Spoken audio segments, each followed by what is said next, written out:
Hiya, this is just a quick introduction to the little Easter egg decorating video that I made. You'd rather look at Norma than me, wouldn't you? These little eggs then were laid by the Aracanas. They're just little bantam eggs, tiny. And so I cleaned them really, really thoroughly because what I'm about to do is blow them. So I washed them really well. And with a long needle, I'm poking a tiny hole in the narrow end and a slightly bigger hole in the blunt end. And then I break the yolk with the needle and then blow like this. It's quite a lot of blowing, unless you make the hole bigger. I blew all the eggs into a frying pan and then I fried the eggs up and fed them to the cats. And then I painted gesso onto them. Oh, before I did that though, I put them all into water, I haven't shown you this bit, and pressed them down so that they would fill with water, shook them all up and blew the water out and dried them on top of my stove in a basket. Then I painted them with gesso so that with the next stage the paint that we were going to apply to them would stick better. So yeah, that's what I did there. Then I left them all to dry on sticks stuck in around the edges of the box.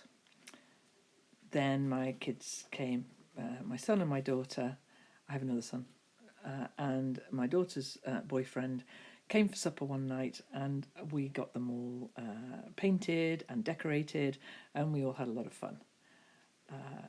Yeah, it was good. So we chatted on, decorated eggs. It was a good family time.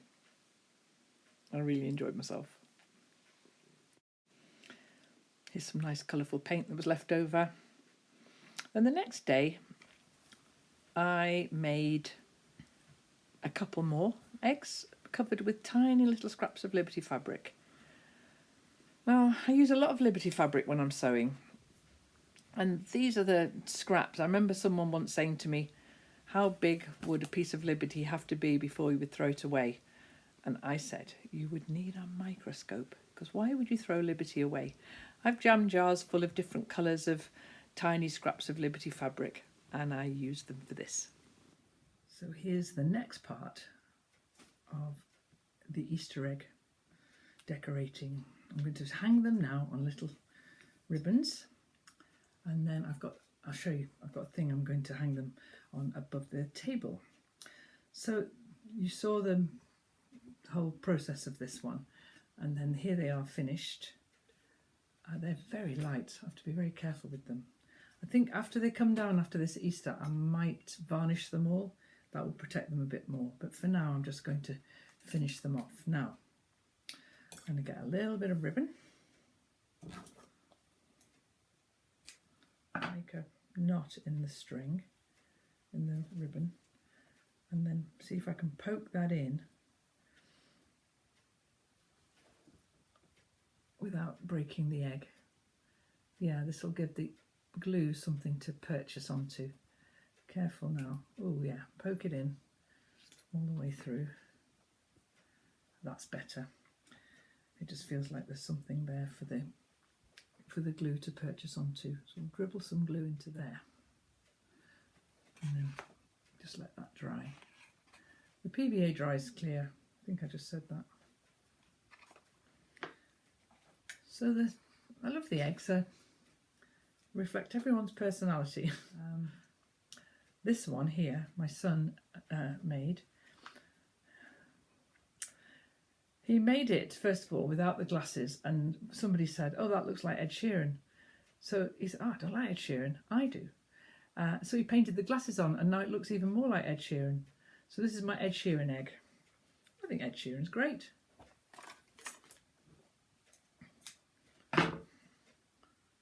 Okay, so a little knot in the top of this, and we'll hang you up next, Ed Sheeran.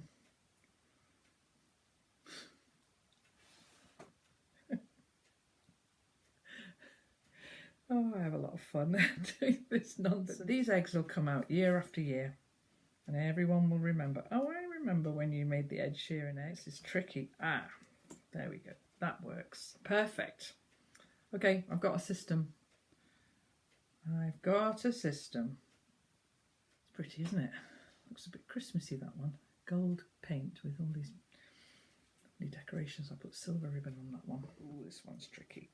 I don't want to break it, Martha. Oh, God. This is harder than I was expecting it to be. Maybe I've made that not too big.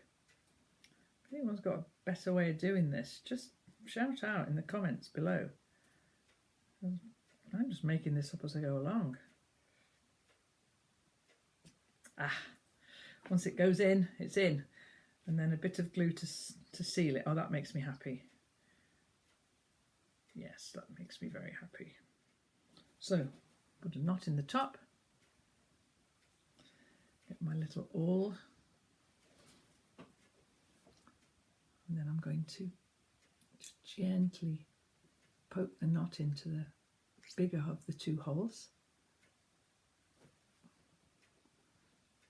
without breaking the egg, because I don't want to break any of them. Each one's really, really special. There, it's in. Good. Knot in. Glue carefully applied to the top.